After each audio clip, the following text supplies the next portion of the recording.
Hi, folks. It's Mitch from Hard Intentions. I hope everyone's doing well.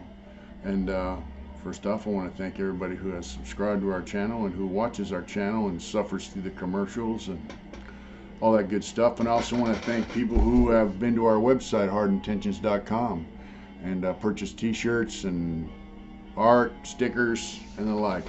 I'm working on hats. I don't know if I'm going to get a patch and an embroidered patch and then sew that to the hat or how we're going to do it, but working on shirts. And I got some prints today. Guys asked about the St. Patrick print. Let's see, there we go. Jockeying around the camera. We got some of these. They'll be 10 bucks, same as all the other prints. Guys asked about this one. It's a little Mayan Aztec-y kind of thing. I actually did for when I was in prison. I did this when I was in Soledad, both of these. This one was done in graphite pencil, so the print's not 100% what I would like, but some guys asked about it, so I went and had it printed. And then, of course, we got this is my wife's favorite piece. It says Living Dead Girl in Spanish. It's got a little color to it. So these will be on our website soon. Hopefully she'll get these up tonight. And I do want to say that in our hoodie campaign, we're doing hoodies. The last day to order will be the 10th of March. And then after that, we'll run over to the printer. He said he'll get them out as fast as possible, and we'll get them in the mail to you folks that order them. But I do want to let you know, we're going to give you options on colors. You can have black, white, red, or green hoodies. You have zip or pullover. So if you've already ordered, let us know which one you want. And if you're going to order, I'll let you know you have an option. So thank you very much. I want to let you know that I did a video, another one today with DeathIBring from Lockdown23and1. He asked me if I'd like to come back on the show, and I told him sure, why not. He's a decent guy. I like him. I did my very first interview like this with him. Kind of got me started on the YouTube trip. So if you get a chance, well, you're watching. This video will be on his channel and mine both. We agreed to split it so we can both air it. So there you go. I just wanted to get on there and say that this video is with Death. I appreciate him very much. He's a decent guy. We communicate off the video camera now and then, and he does a lot of cool stuff. He has a good family. And he does stuff off camera. He makes surfboard stuff. So if you get a chance to check him out, ask him about it. Maybe he has a website or something. I don't know how he sells that stuff, but he does surfboard stuff. That's pretty cool. Excuse me. He's got some of it on his Instagram page. So anyway, folks, I hope you liked the video. It's just basically a couple ex-convicts communicating from coast to coast, and yeah, I had a good time chatting with him, and I hope you have a good time watching it. Thank you very much. We appreciate all of you. Our folks in Ireland, St. Paddy's Day is coming up. We love you. Tennessee, we love you. Oh, Donald, I want to tell you something, right? Mackenzie loves you very much. Yeah. And thank you for ordering our gear. And I hope you enjoy it very much. Thank you. We appreciate all of you, and we're grateful for everything. Thank you very much. Everybody, so what's your name and where you from for the people that haven't seen your previous episodes? My name's Mitch, Smiley, and I'm from California. I'm originally from San Diego, but since I got out of prison, I lived in Los Angeles and South Central for a while. Now I'm up in the mountains in Northern California. Good old Northern California, ladies and gentlemen. And Mitch, your stories, I think we had three. I cut them into 3 parts. 3 times you were on the show, and the stories were amazing, man. I mean, one can only imagine 38 years in prison, let alone 38 years in California prison system. And this is why I wanted to ask you before we got going. Well, first tell the people what sent you to prison for 38 years. I was 17 years old, and I was in a bar with a couple other guys who I ended up becoming my co-defendants. And I grew up around motorcycles, motorcycle clubs, all that kind of stuff. And some guy in a motorcycle club came in the bar and sat next to one of my co-defendants. And then it was my co-defendant, me and my other co-defendant, and made some derogatory remarks about a guy who had just been buried. They had a funeral for. Basically, he said the guy was a punk and he got what he had coming. And he cracked my crime partner in the face with a beer pitcher, knocked him on the floor. I got up and socked the guy in the face a few times. My crime partner and him engaged again, tumbled out onto the sidewalk. The guy was on top of my co-defendant's chest, beating him. So I started kicking field goals with his head and stomping him out. And somebody else intervened and stabbed the guy and killed him. So it's a second-degree murder. I was found guilty of aiding and abetting a second-degree murder by vicarious liability. And in California, if you and I commit a crime together, let's say I drive you to a liquor store, you go and rob the place and kill the guy, come out, get in my car, and we leave, I would be an aider and abetter, and I would get the same amount of time as you. Yeah. So And all three of us got found guilty of aiding of a second-degree murder. One guy got a extra time for personal use of a weapon enhancement. So yeah, and you did yours solid, man. You probably could have, said a few things here and there to get time cuts or whatever, but yeah, you remained solid, Mitch, and you did your 38 piece like a man. And I have a question for you, man. When it comes to California, I've been to prison twice, and I know right, people can go in and make it out. But California is a different animal, man. I've been doing my research on prisons all across the country, and right. California is just treacherous. What would you say and I haven't even done time there, you know what I mean? Just from what I've seen in the tabloids and everything, how it's structured. Uh, would you say doing 38 years, let's say someone were to go in there 5 years ago or today to do 38 years, do you think Right. it would be easy for him to make it out on time? Yeah, it's a yes and no question. When I went to prison, it was different. California prisons, they were treacherous back then as well, but the system was different. It wasn't as structured. They had prison gangs on the main line, and they locked them all up around '86. So I got busted in '79. So for those years, I was on the prison where the prison gangs were out and all that stuff. But I mean, it wasn't like now. Yeah. Now these kids that are in prison, they have different gangs, they have skinheads and they have different stuff going on. And now all the prison gangs are released from the SHU. So it's a different deal, I mean, if you have a life sentence, I had a 15 to life sentence. And, I got busted right when California started their tough on crime, right? So Yeah. I did a lot of time. Now guys with 15 to life terms are doing 12, 15 years and getting out because the federal courts have intervened and said, look, these guys don't have life without. They have 15 to life and 25 to life. And so they're getting out. They're getting out in 10, 15, 20 years. So it's a different animal now. But a lot of these kids that are in there now, they feel like, fall in line or be dealt with kind of mentality, like, be like us or be a victim, and that was something that I started seeing around 2000s, early 2000s, you know what I'm saying? But when I first went to prison, it was like, everybody knows California prisons are pretty racially segregated, so you hang out with your own. But it was like groups of white guys, cars, well, and in a car back then could be 3 or 4 guys from different areas of the state. Now it's pretty much, San Diego, Sacramento, wherever you're from, that's your little group. But back in the day, you had little cars of dudes, and they hung out together, and they knew the rules, and they knew how to program, they knew how to watch each other's backs. Back then, that was a big deal. Like, you didn't go to the shower by yourself. You didn't go to certain areas by yourself. When you went to chow, you would hook up with your road dogs, your crew, and you go to chow together. And, there's 4 guys on a table, so you watch each other's back while you're eating.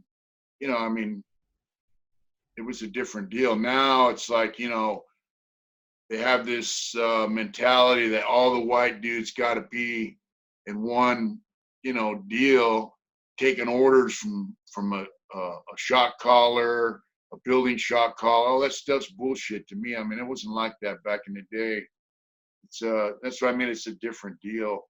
You know, like I said in one of my videos on my channel, you know, if a guy, you know, now they have this thing, you can't wear your shower shoes in the day room, you know, because if something goes down, they want you suited and booted, right? But back in the day, if you told some guy he couldn't wear shower shoes walking around the tier or whatever, he'd probably beat your fucking ass or stab you for trying to tell him what the fuck to do. You know what I'm saying?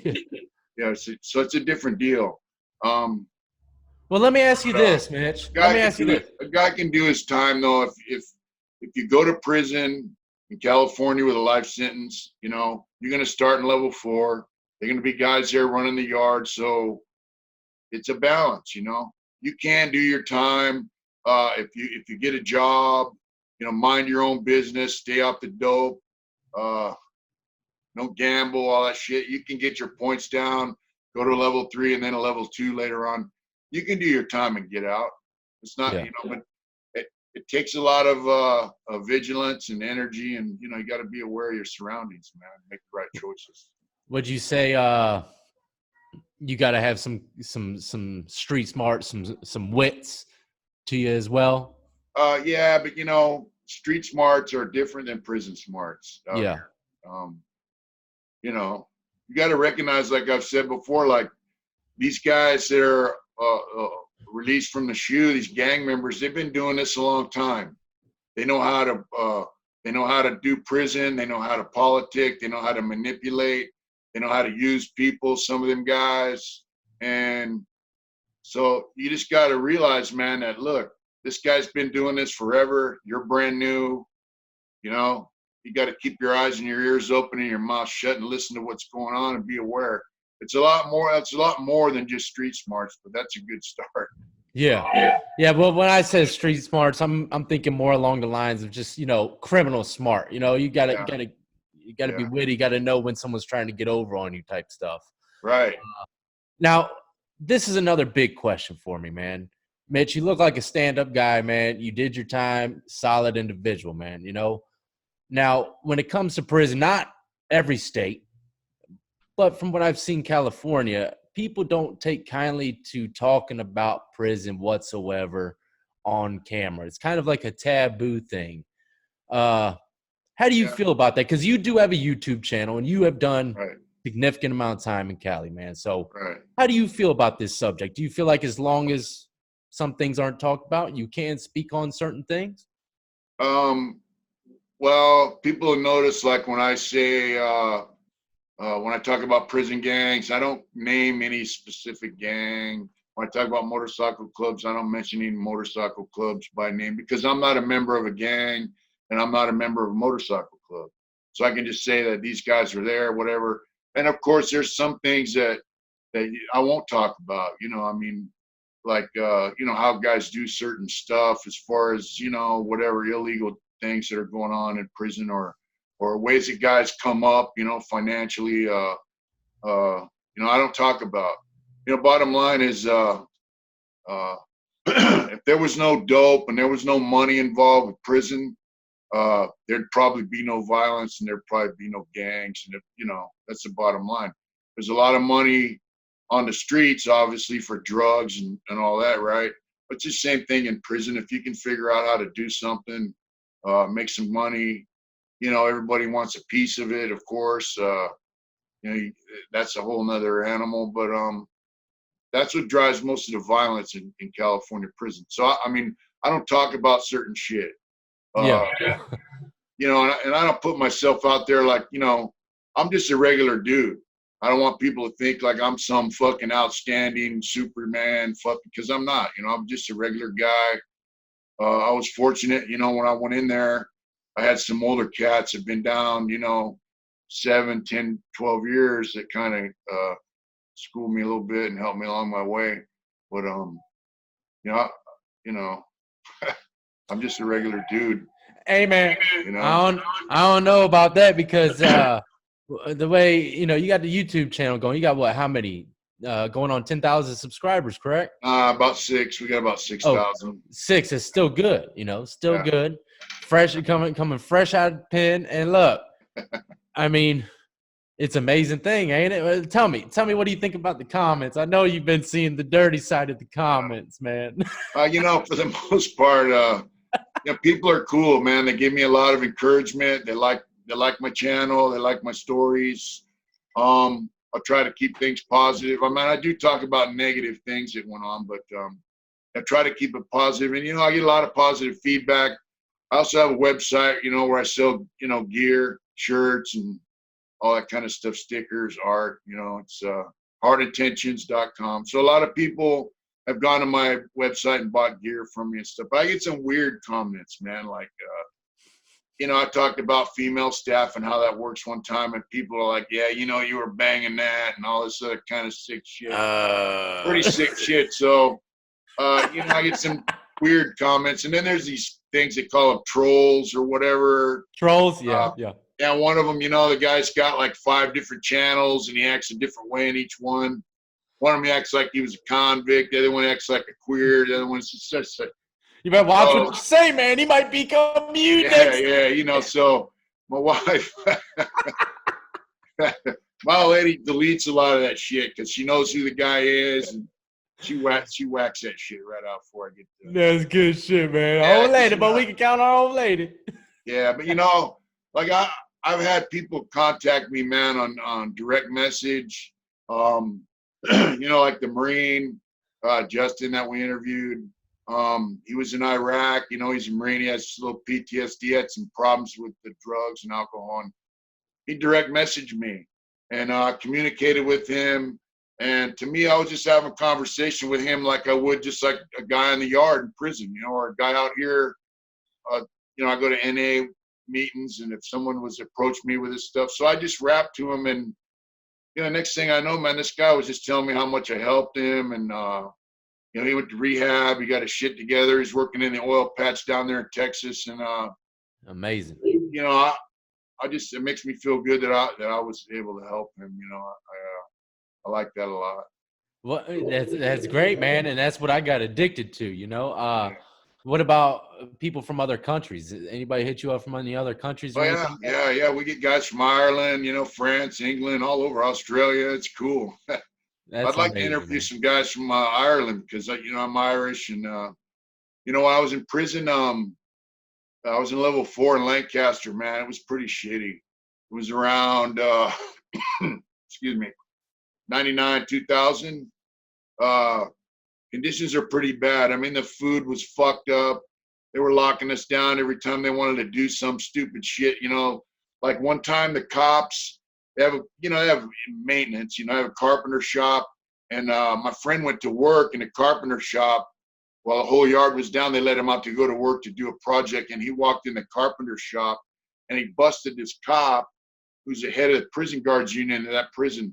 He was sanding down pieces of wood, like hardwood, like maple, on a big belt sander, making knives out of these wooden. And my friend told me, "What the fuck you doing?" You know. So it was a fucked up. So I went on a little hunger strike there. You know, so the COs were whipping up the shanks and that puppy. Yeah, you know, and then they scatter them on the yard because they try to get those shops shut down. They try to get more security where they could search people, shut the shop down, limit your access to. And, you know, that's all a guy has in prison, man, especially like, you know, if you like to do woodwork, you got carpenters. If you like to weld, you go to maintenance, welding, you know.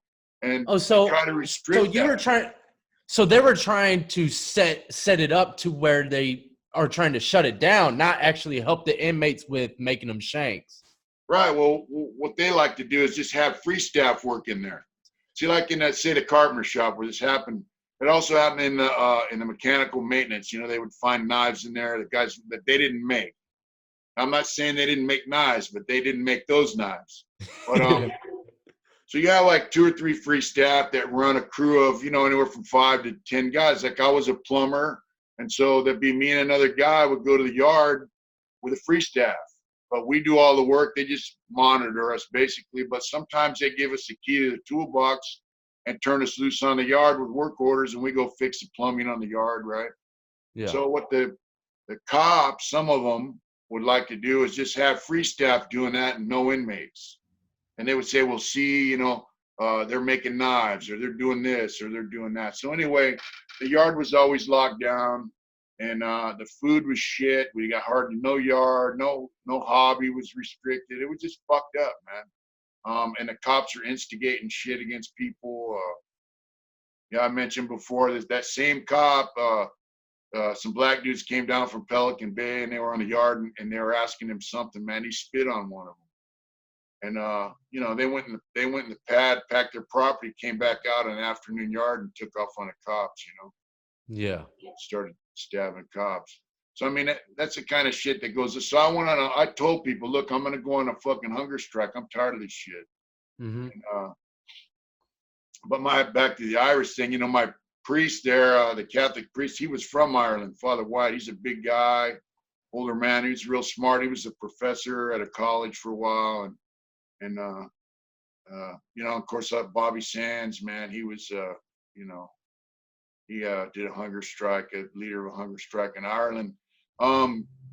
So Father White, I told me, I'm going on a hunger strike. Fuck this, you know. I tried to get other guys to do it.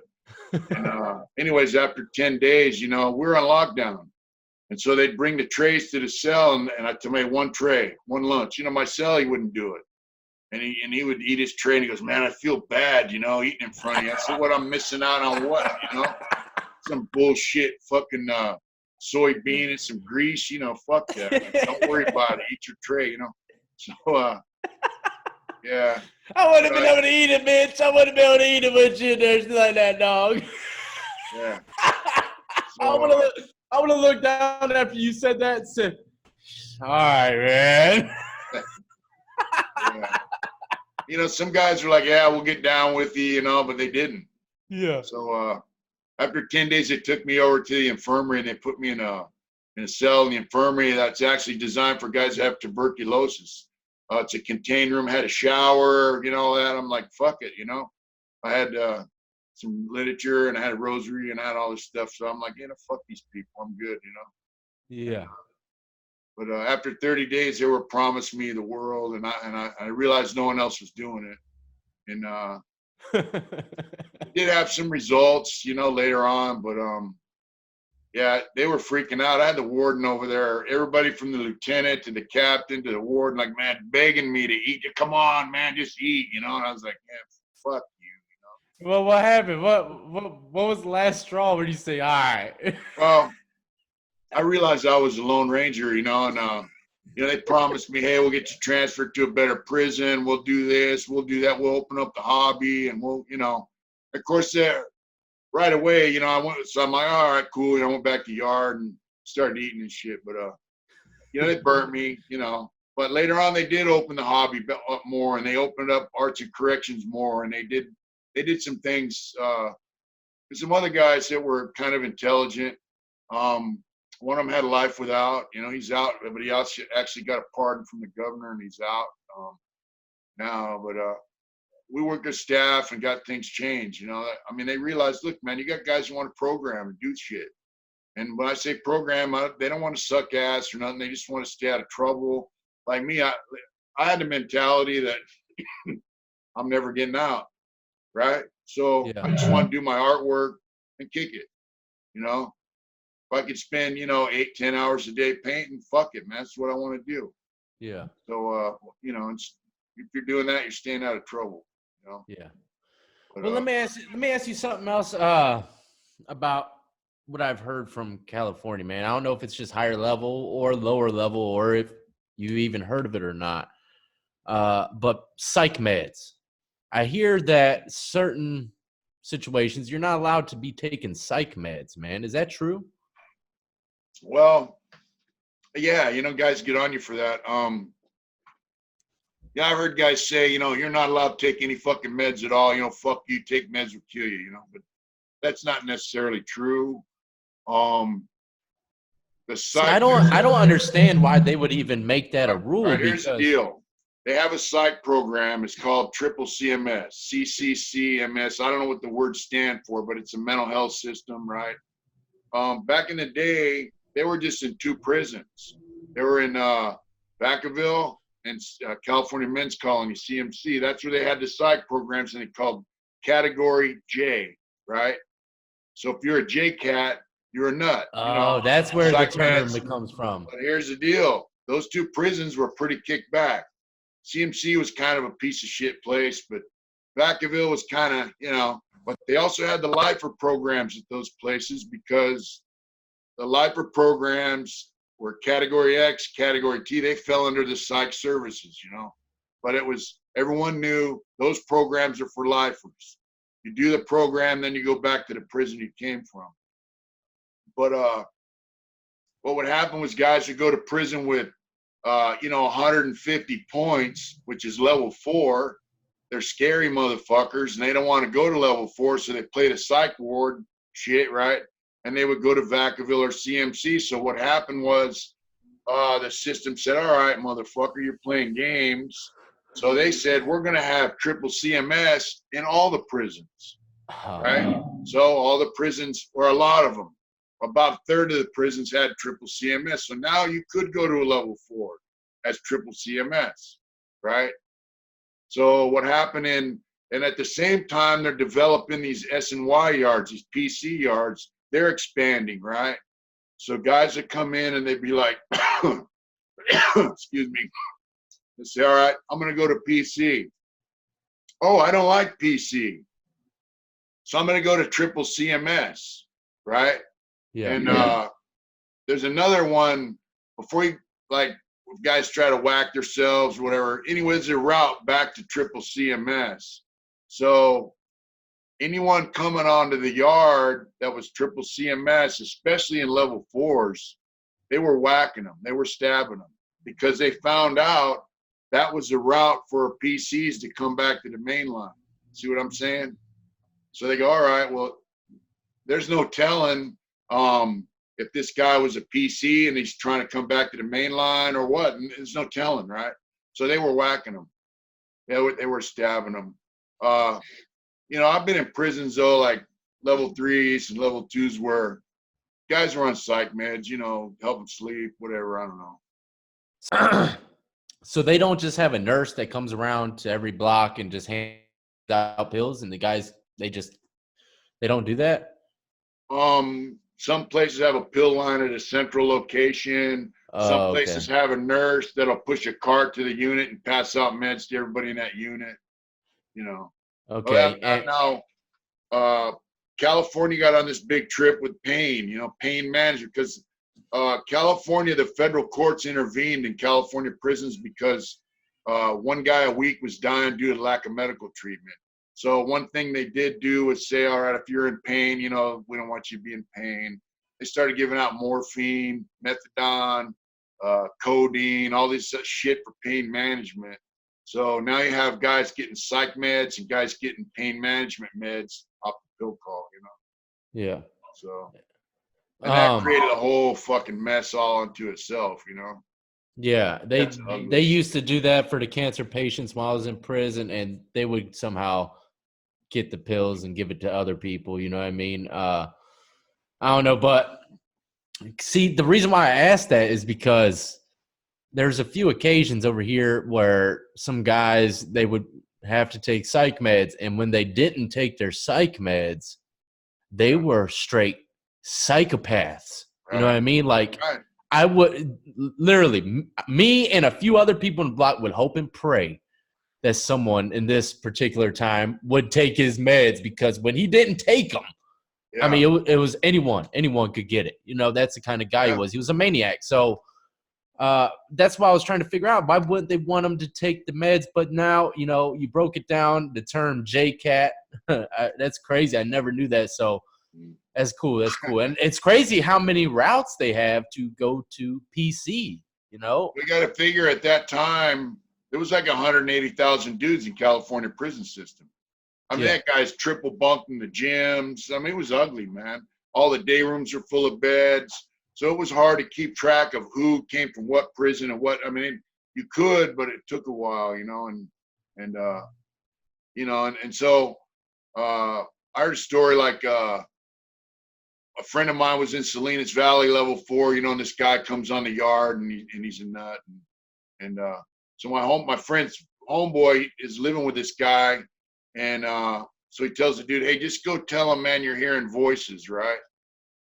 And so the guy does, and he goes, they get rid of him, and they're thinking, hey, he's gone, cool, whatever, because he didn't want to see him get stabbed. He had a little compassion. Well, about 90 days later, the guy came back to the yard, and they put him in the cell with a shot caller of the yard. And Oh my God. he tells him, hey, that guy told me to just tell him I was hearing voices, So they ended up whacking the dude who told him to say that, and then they ended up whacking him too. They didn't kill him, but they stabbed him up. So they whacked that dude for telling that guy a route where hopefully he could get off the yard, but they ended up bringing the guy back to the yard. And the thing is, staff know by the time it gets around to where it's common knowledge, staff know about it too.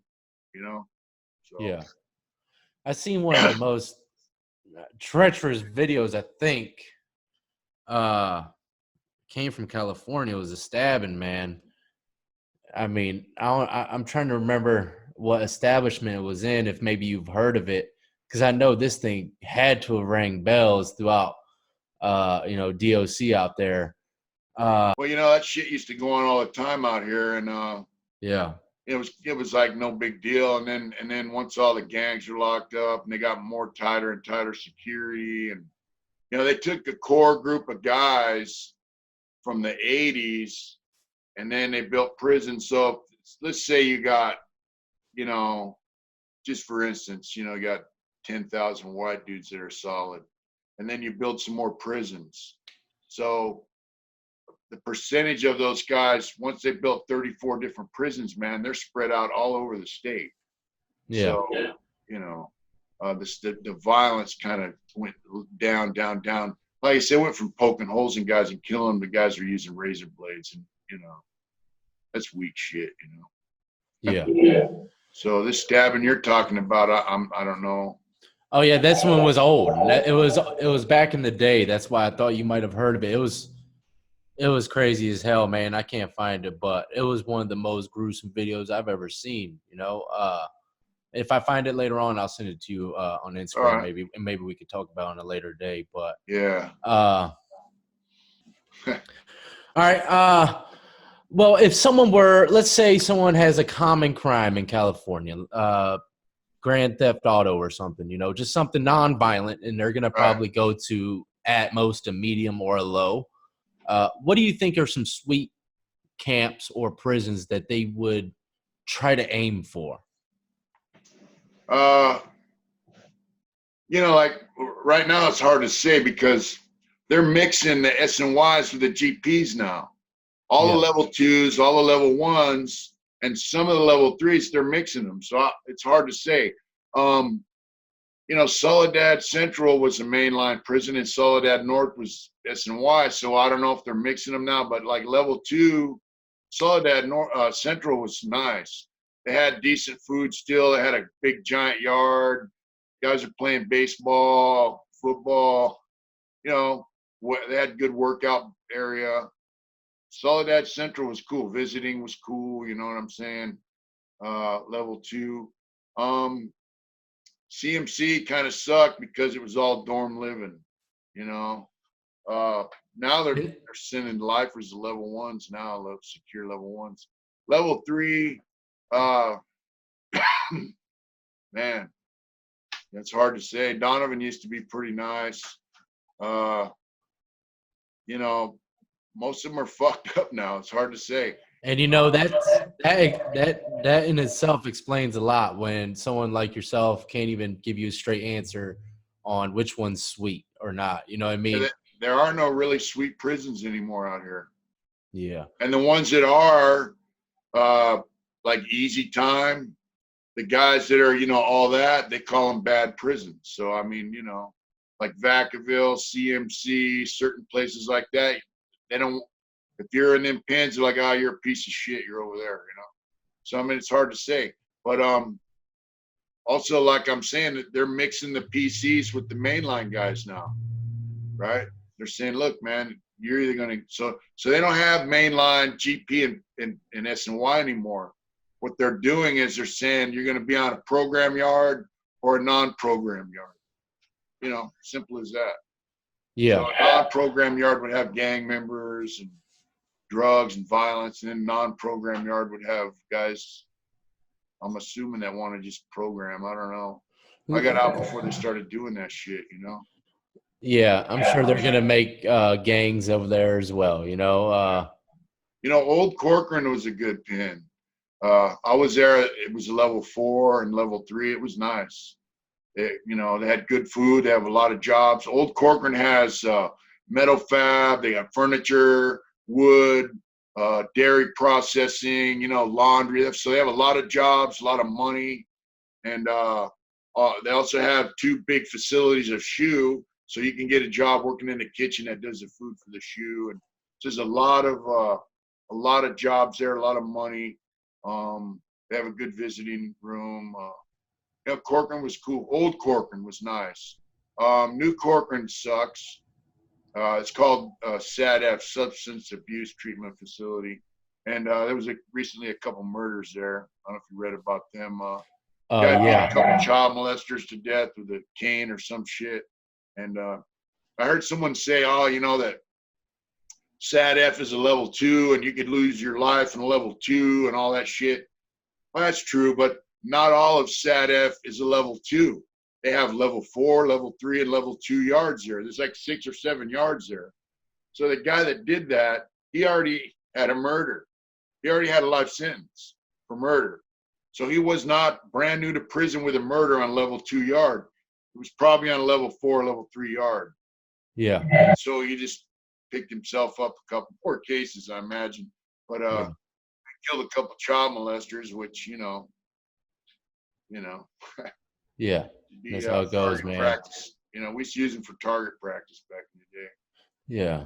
Well, hey, let me ask you something, man. Getting close to the end of your bid, or when you found out that you would be, you know, were being released, what would you have done, man, if you went to a cell and someone threw a piece of shit like that in there with you, man? Would you just be like, man, I'm going home, dude? You know, you at least try to move them. I mean, would you take the man's life? You know, that's a hard question. Well, you ain't got to answer if you don't want to, man. I had homeboys there, man, that know me. They've been knowing me for a long time on the yards that I was at towards the end of my bid. And when I was telling them, look, man, I'm trying to get the fuck out. Guys are getting out now that have life terms. And these are guys that knew me when I used to say, hey, you know, fuck, I ain't never getting out, so fuck them, you know?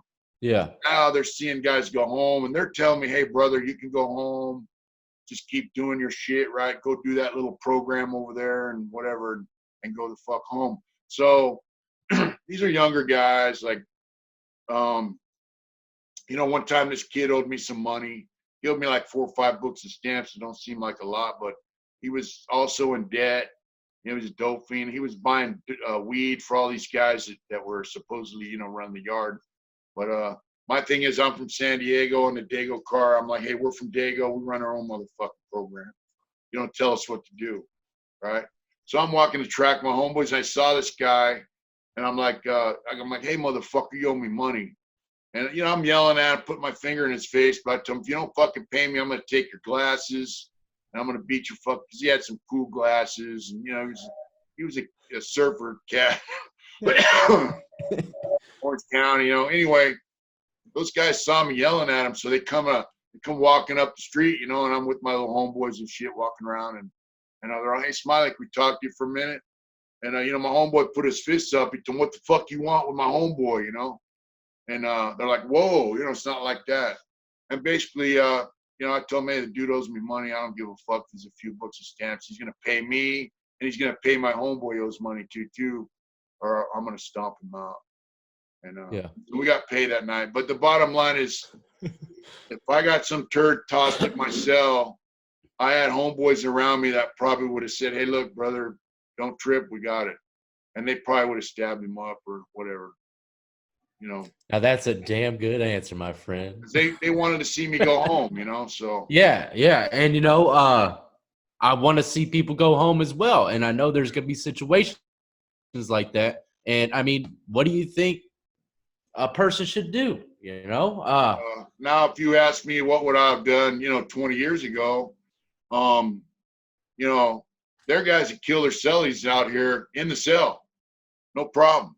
20 years ago or earlier, when I was a young guy, I probably would have got me a piece, cut that guy out on the yard somewhere, and whack. yeah.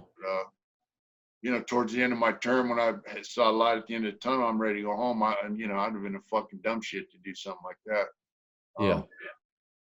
But, plus, 20 years ago or earlier, you could have got away with shit like that. You ain't getting away with that shit now. Yeah. I met this woman who was a cop in San Quentin, and she transferred to a lower level prison. And this is like 20 years went by, and she told me, yeah, man, I remember they killed so-and-so out on that lower yard, and they went out and asked people, what happened, and they're all, we didn't see shit, And she goes, no one would tell on nobody for nothing back then. And she goes, now they just run to the fucking office. Can't wait to tell, I mean, some of the cops are even like, God, they just can't believe it, Yeah, there's no honor in the game, it seems like, anymore, man. Yeah. Well, Mitch, let's go ahead and leave prison. Yeah. What do you think is been the hardest thing to adjust to out there, man? Has anyone disrespected you out there in the streets, maybe stepped on your shoe in the restaurant and didn't say something? Not really, like when I paroled, I was living in South Central LA. I lived like 2 blocks from where the Rodney King riot started. We're the only white guys in the neighborhood, and one night I was in this Chinese restaurant eating dinner, and these 3 black chicks come in, they're all looking at me, and one of them told me, man, what are you doing here? And I'm like, I'm eating dinner. And she's like, then you're going home, right? And I go, yeah, I live about 2 blocks up the street. And she's like, what? I see, I live on 54th in Vermont. She's like, man, I grew up on that street, man. What, and I told her, then she come over to my table, she's like, I said, yeah, I just got out of prison, 38 years, this and that, and the other. She's like, wow, but I know how to turn a negative into a positive sometimes, I worked with these black kids, and they're like, man, you live over in that area of the town? I go, yeah. They go, man, that's the worst part of it's the worst neighborhood there is, because all these different groups are fighting with each other. They go, but man, you're white, man, you're cool, nobody gonna fuck with you. Unless you a white crip. Is Mitch a white crip? No. But one time up here where I live now, we get a lot of tourists, and walking down the sidewalk, because we're in the mountains by Lake Tahoe and shit. And this group of family is walking towards us, and I always like scoot to the side, 2-way. And this dude's on his phone, and my old lady's in front of me, and he bumped my old lady off the sidewalk into the gutter, And it took me a minute to register what happened, and I turned around. I said, hey, you motherfucking punk, you just knocked my old lady off the fucking sidewalk in the gutter, you piece of shit. And his family's there. And my old lady goes, hey, man, they got kids. And she goes, they got kids and stuff, be cool. I go, man, fuck their kids, man. They go, and I'm like, hey, you fucking punk, I'm talking to you, And he just kept walking, and then the guy's mom goes, oh, I'm sorry. I go, man, fuck you, I was mad. If the guy would have bumped me, I'd have been like, yeah, whatever. But, you're not going to fucking disrespect my old lady like that, I was pretty upset. And looking back, I'm kind of glad that he kept walking, because I would have hurt him. If he would have turned around and confronted me when I called him a punk and all that other shit, I would have hurt him. I was mad, I was upset. Damn right, man. And look, Mitch, you ain't no little dude. How tall are you, man? You look massive in the pictures I've seen, man. I'm 6'4", 6'4". Jeez, yeah, you're a big dude, man. I would have kept on walking too. I'd be like, excuse me, sir. I apologize, sir. I mean, he didn't even, he said, I said, I'm sorry. And then kept walking. I'm like, dude, Yeah. And I'm a big dude, but even in prison, man, the littlest guy, the weakest guy, You know, if I was to bump into him or if I was to do something that he felt like I was out of line, I'd apologize to him. Hey, I'm Yeah. sorry, bad. My bro, you know, my bad, you know. And it doesn't take much to do that, you know, and people respect you for that, you know. Yeah. I always told my lady and my friends, look, man, I don't want people to respect me out of fear. I want people to respect me because they like me and they respect me. True, you know. If someone's afraid of you, that's not respect, you know, it's just fear, you know. Exactly. Um, Exactly. Here we go. All right. So I just got to know this, Mitch, man, because you seem like a cool, laid back guy. In California, weed's legal in California, correct? right. Correct one. Messing around with the Mary Jane since you've been out, man? You know, when I was in LA, there's this old You're man not on down there. papers or nothing, are you? Huh? You're not on probation or nothing. You're I'm on completely off parole. all that. Oh, well, never I'm on mind parole. then. I got a 5B, which is no alcohol, so I don't drink, and I'm also on this no marijuana shit now. But I went down to the marijuana shop with this old man down there in LA when I lived there, and he got some lollipops. He goes, here, you know, he gave me a lollipop. I got about a third of the way through that thing, and I was like, dude, what the fuck? And he got me loaded, dude. You know, I'm like, dude, I was so fucking high, man. My lady called me, and she was living up, and she's like, what's the matter? I'm like, oh, I don't feel good. You know, my voice was just, I said, I don't feel good. You know, yeah, I'm kind of sick. You know, I told her later on what happened, but, you know, man, that shit's strong as fuck, you know? Yeah, man. Yeah, but Oh, that's funny, dude. I don't fuck around with it, you know? You probably, I was thinking when you said, I was just picturing you walking back with the lollipop. Do you know I just got out doing 38 years in prison? God damn it. He did like 30, but he would munch down, you know, 2 or 3 of those a day. I was like, damn, man, you know. Well, that's a good way to end this episode, man. I always enjoy you coming on to the show, Mitch. Go ahead, tell the people what you got going on, your channel name, anything you got going on, so people come follow you. Go ahead. Well, my YouTube channel is HardIntentions, and I've got a few videos out. Also, I got a here's one of my stickers. I don't know if you can see it, a little sunlight there. It's kind of little Hard Intention sticker. You got that So T-shirt on a yeah, T-shirt as yeah, I well. have a hardintentions.com. You know, I do artwork. I do artwork back here. I sell prints of my art, sell T-shirts. Yeah, with my artwork on them. I got a hoodie campaign going right now until the 10th. We're doing a little prepaid hoodie orders. But you know, that's what I do. I've been doing a few paintings for guys. Like I did a painting of a young guy's dad's motorcycle, of his dad riding his motorcycle across the desert. You know, and you know, it's cool. People are Yeah, asking man. me to do more artwork and stuff. But yeah, basically I sell T-shirts, artwork, stickers. We're gonna get some patches made that we can sew onto hats pretty soon here. You know, I'm just trying to make it happen. I've got about 15 T-shirt designs that eventually I like to get them all into production. But you know, and you see I wear this Metal Militia hat a lot. They're kind of an inspiration. The guys that started that are savages. They do a lot of motorcycle jumps, you know, the flips and all that on Yeah. the dirt bikes, man. They're the ones that started that. Larry and some other guys. So they have gear out, man, and some of them reached out. You know, I reached out to them and they gave me some info. They're cool.